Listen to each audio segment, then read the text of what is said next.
All right, a Jeweler's Life, we got a treat for you guys today. It's a Nautilus Moon Phase 5712.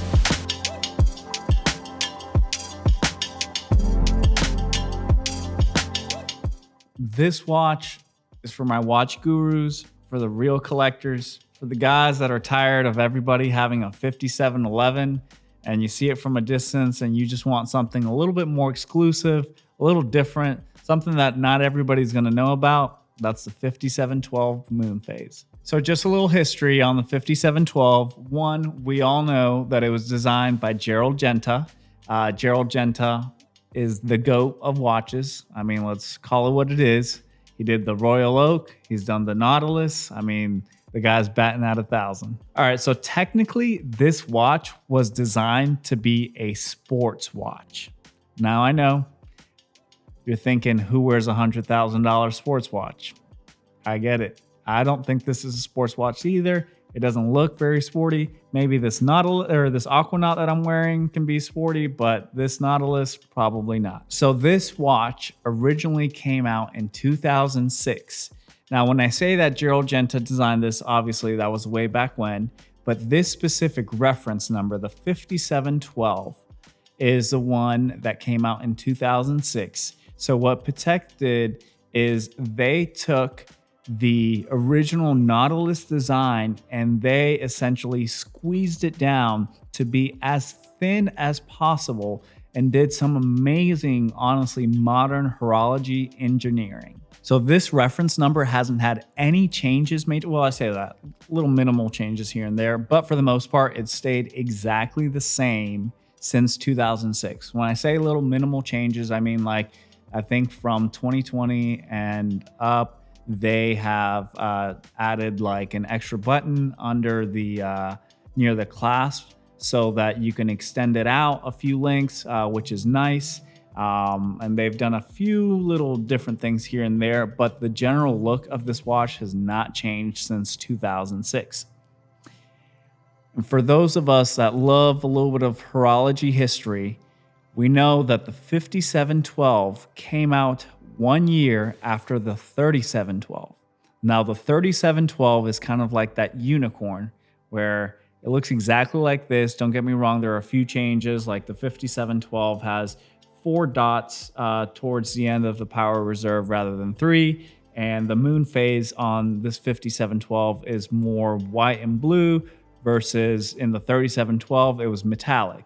So there are some differences there, but regardless, it's incredible that this watch came out a year later. But if you look at resale market on both of those watches, even though they look exactly the same, it is literally day and night. So the 3712 was produced for 1 year, 2005. So it was produced for that 1 year, and there are rumors that there were only 1,000, and people think that was actually much less than that of the 3712s ever produced. So when you look at a 3712 resale, I mean, they're pretty close to the 200 grand range. This one is a bargain at 100,000. I'm kidding. I know that's pretty expensive, but still, compared to its 3712 counterpart, you're saving about 50% in resale. I want to tell you guys, this can be our little intermission for the episode. I want to tell you a pretty interesting story that one of my buddies talked to me the other day. And so a buddy goes down to, he wants an AP. So he goes down to the AP boutique a couple hours from here. And this guy's, he's well off. He can afford it. So he goes and he's, like, hey, I'm here. I'm ready to, get the watch that I want. I want to get on the wait list. I'll buy whatever I need to in the meantime. And he was pretty floored with how things went at AP. So, he sits down and they're showing him the watches. And they pull out 3 different trays of watches. And each tray, there's 5 watches. And they tell him, hey, here's kind of like the beginners. You can buy any of these. You can buy any of these. You can buy any of these. And he's like, well, I don't want to buy any of those. I want the one that I want. But if I buy these, does it mean that I get the one I want? And well, essentially what they told him was good luck. So he asked to be put on the wait list, and they said, hey, listen, we don't have a wait list. We have a wish list. And I just thought that was hilarious because most of us know that if they're not even calling their list the wait list, it's more of the wish list. It's because literally you better be wishing and praying that that watch is still even around by the time your name comes up. And so I say that to transition us back into this Nautilus, where if you guys know with AP and Patek especially, the wait list or the wish lists, the waiting line for these is ridiculous. I mean, if you think that it's hard to get your hands on a stainless Daytona, try getting your hands on one of these. You can, just not for retail. All right, so let's get into the technical aspects of this beauty. So the technical name of this movement is a caliber 240 PS IRM CLU. Now, those are a lot of letters. What do they stand for? I'll tell you. So PS is French for small seconds because it's got it's got that second subdial. IRM is for the power reserve. C, you guessed it, calendar, and LU, the moon phase. So those are the specifics behind at least the name of this caliber. So it's a 31 millimeter movement, and it's actually the same exact movement that was in that Unicorn 3712 that we were just talking about. So both the 3712 and the 5712 have the same exact movement, which is pretty cool. So this movement's got something that's pretty interesting about it that a lot of comparable watches don't have. So for those of you guys that like the technical aspects of watches, we all know that watches run at a specific frequency, or VPH. And so VPH is vibrations per hour. And essentially what that means is the hairspring or the balance and spring wheel rotates at a certain amount of movements per hour. And so most watches, most comparable ones, especially like your Rolexes, your APs, they're running at 28,000 VPH. This one is running at 21,000 VPH, which is pretty interesting just because it is running a lot slower in terms of the amount of movement that the watch does within an hour than just about any other watch in this price range / kind of competition range. Now, Patek has done this purposefully to allow the watch to actually last longer, because guess what? The slower it runs, the less the parts are used and the longer that they last. Now, it's got something really cool. It's got that see-through case back, which we love. And in that see-through case back, what we can see in the movement is a 22 karat yellow gold micro motor or micro rotor. So the reason that this micro rotor is in 22 karat gold, it's not just because it's a super expensive watch and they want it to be fancy, but because gold itself has a much heavier density than most other metals. And so this allows, essentially, it's all about the efficiency. So it allows the micro rotor to move at a much more efficient pace without having to move as many times. So this movement is a 29 jewel movement. It's got 265 parts, which for being literally, it is 8.5 millimeters thick. I'm telling you, you wear this and it's incredible how thin it is considering what's going on here, considering it's a moon phase and it's got the power reserve, it's got your date, it's got the seconds. I mean, all of that to put it into an 8.5 millimeter case is really impressive. Again, Patek took Genta's design and essentially thinned it out. Now, because they did thin it out, that means because the case is so thin, then the bracelet has to be thin, which means if the bracelet's thin, the clasp has to be thin. Now, I've done my research on this watch. I've had this watch now for maybe a couple months. I haven't been wearing it much, to be honest with you, because of all the watches I had. For some reason, this one wasn't growing on me. But in preparing for this episode, doing a little bit of research and just talking to other people that have had this watch, I've realized that I do like it a little bit more, so I'll probably start to wear it a little bit more often. But one thing that I noticed, and the reason why I hadn't been wearing it, is the clasp. This watch wears like it is delicate. which is kind of scary. You know, if you're used to Rolexes, you can freaking go fight Mike Tyson in a Rolex and the watch will be okay. You might be dead, but the watch will be just fine. But with this, it almost feels like you have to be careful. And I say that pretty clearly because literally the first time I wore this, within the first 2 minutes, I accidentally bumped the corner of a glass and scratched the bezel. And I spent the next 3 days trying to get that scratch off of there. So definitely, it's a much more delicate watch.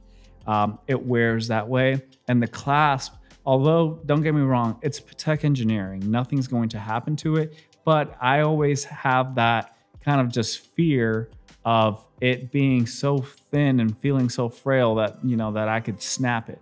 So yeah, it's a beautiful watch, but something that I found with everybody that has had one of these is they all talk about that clasp and how it feels a little finicky, if you will. All right, so let's talk about the look of this watch. Like we said, it's thin, it's beautiful. Honestly, you can wear gym shorts and a jersey in this and look amazing, or you can get dressed up, black tie, tuxedo, and still look amazing in this. So literally, it's a watch for all occasions. It's got this black/blue gradient dial, which I really love. I think there's kind of a debate between the 3712 and the 5712 to which dial is a little bit darker. I feel like the 3712 is a little bit darker. This one definitely has a little bit more of a pop to it. I love the gradient aspect of it. It's technically on paper a 40 millimeter case, but if you measure it, it's 43 millimeters. And it wears a lot smaller than that. It is a 3-part case, which is kind of just sandwiched together. So this watch retails for $50K. Again, good luck.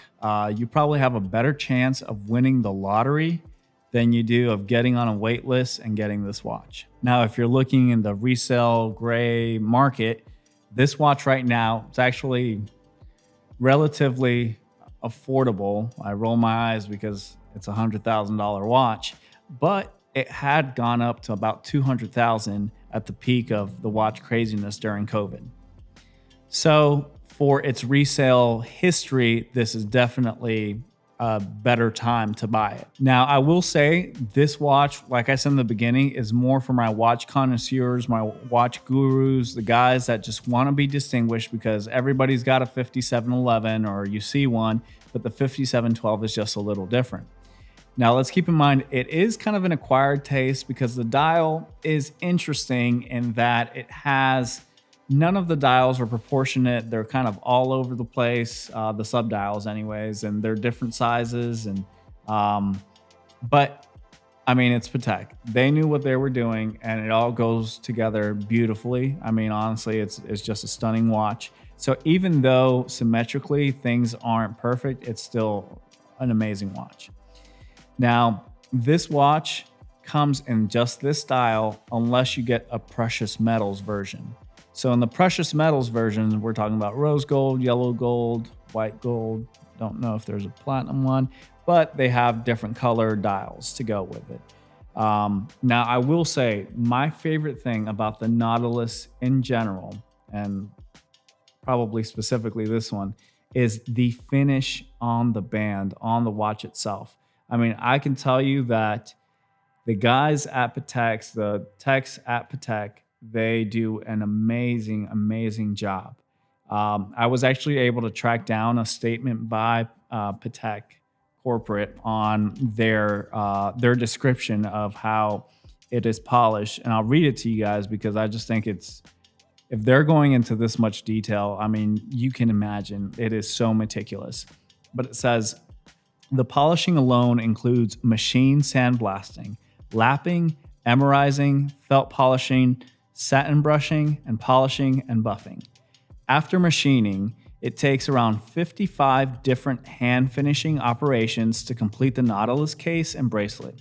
It begins with preparing the exterior links one by one, emerizing on the underside and satin brushing on top.